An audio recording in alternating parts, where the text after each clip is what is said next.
Hey, hey, hey, hey, hey. Hey, hey, hey, hey, hey.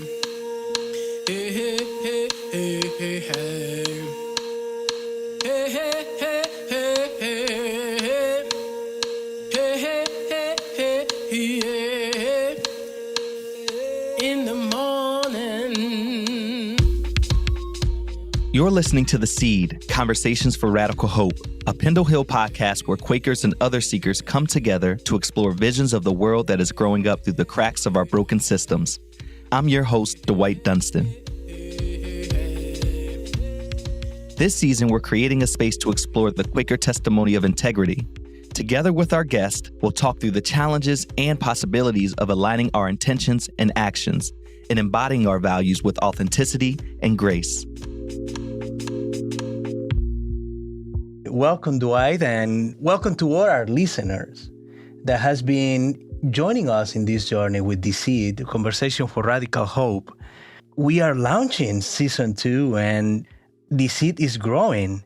So this season, my friends, will be focused on the Quaker testimony of integrity. And we want you to walk with us the pathway of exploring integrity with different lenses, different voices. For friends that has been joining us on this journey that don't know that Quakers use several of what we call testimony as guiding living principle, peace, community, integrity. This space is an invitation, to others to explore the word through the lens of what we are sharing. And we want to start this season a little bit different by making the host of The Seed the guest of The Seed. Yeah, here on season 2, we focused in the intention and the energy on that theme of integrity. And it has been, some of the most illuminating, heart-opening conversations on that theme, on that value that I've intentionally had, I would say, in my life. And in this conversation with you, I would like to ask you, when you think about integrity, can you give me a definition of at least a shape in the different layers that testimony signifies for you? Yeah. What it brings to mind for me is this alignment between the head and the heart, and then the heart and the hand. So an idea or ideals and, the ways that they root in our heart space, how we're guided, our sense of purpose, and then taking that grounding in our values and sense of purpose and actually getting to work, with the hands, like putting it into action, putting our hands in the dirt, right? Planting those seeds or picking up those tools for justice, for liberation, for love, for peace, for connection, really living that in practice. So integrity is this connecting force that connects the head, heart, and hand. For me, that's what I think about. And in this season, my definition of integrity has, grown new leaves and shed old leaves through conversation. So I'm just so curious. What does integrity mean to you, friend? Well, for me, integrity in particular means that if I said to you, Dwight, you have a friend on me, what does this mean? This, for me, looking through the integrity lens, means that when you are in need, I will be next to you.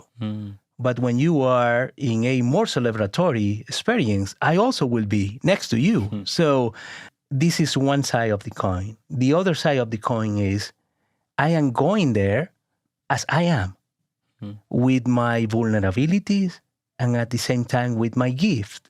And that way we can grow together. So for me, integrity is a living dynamic where I am willing to put myself fully in front of others and said, let's work together and build the world that we want. Yeah, it's actually, for me, really, there is some fear in living with integrity. James Baldwin has a quote, in the fire next time. To act is to be committed, and to be committed is to be in danger. And I think when you're really trying to live within your integrity, you are going to act in ways or show up in ways or respond to situations in a certain way that might actually put you in danger. And that can be potential to be ridiculed or made fun of, ostracized. That could be, in danger because what you say might disrupt a status quo or the way things are operating in society or in a situation. It can be, a physical danger. It could put you at risk of harm, bodily harm. And so there's fear that comes up for me when I think about that word integrity and living into my definition of integrity, because I have to confront this reality that everybody might not, be vibing with that truth that I'm trying to bring to that moment, that situation. As a hip hop artist, I often reflect on when I MC, when I'm rapping or playing music, playing instruments. Wow, there's just so much integrity. There's so much truth coming out in those moments of ciphering, of jamming out with other people, right? And I actually am less concerned about the messing up. I'm just kind of in the spirit of the moment. Something, for me, greater is happening when I'm in those moments. And I feel grounded and rooted, with a definitive force that I then move from. I wonder, while you recognize those feelings, at the same time, what are the space for nurturing your integrity? Assuming and living with integrity these days is a brave action. Yeah. So, how do you nurture that? Yeah, I think for me, and that's why I had to ask you the question too of just define integrity, right? Hearing it from you, because I really do get inspiration and grounding from connecting with people I trust around how they hold these values, in their own lives, the places that they really thrive in relationship to those values, but also where you struggle, where your shortcomings are, where your learnings, maybe where the moments where you're still recovering from living out of step with that value, in this case, integrity, right? The healing that you're still yearning for, that you're still cultivating. And another thing I was thinking of when you're like, how do you cultivate integrity? I think there's a part of slowing down that is required to actually root in a sense of integrity, root in that value. And that's what we try to do on this podcast. I've been very blessed to host this podcast and talk to incredible people. And I hope we got 20 more years of the podcast, Yeah. And I get to continue to talk to people. But a part of what has been really profound to me is the way that me and the guest are able to slow down with one another. There's so much intention that each of us brings. Certainly I bring them with some of the questions I'm asking, but I see them bring it with their presence, their spirit, their stories, their experiences. And so to me, that feels like an art form too, in the ways that feels like we're co-creating a painting or a portrait or a mosaic, And so, that's what I think about. When I think about this space that we call the Seed, Conversation for Radical Hope, I truly feel this as a living poem. As a living poem. And the lines of this poem are being written by every single conversation that we are hosting here. Today I have the privilege of hosting the host. And this is amazing, So when we think about this as a unique platform for inspire conversation, generate conversation, the world needs a lot of conversation, my friend. What are you hoping for season 2 of The Seed? Yeah. I hope that people listen and hear it and hear the conversations, and that it inspires them to get in touch with their own definition of that word that we're going to be sharing and grappling with. It wasn't all, listen, you'll hear on the season, everybody didn't have a clean-cut relationship with integrity or how it's lived out in community, right? But I hope that listeners hear this season and get more curious about the places and spaces they feel like they've lived in deep alignment with their own definition of integrity, and bring a lot of grace and just tenderness and sweetness to maybe the place they've been out of alignment.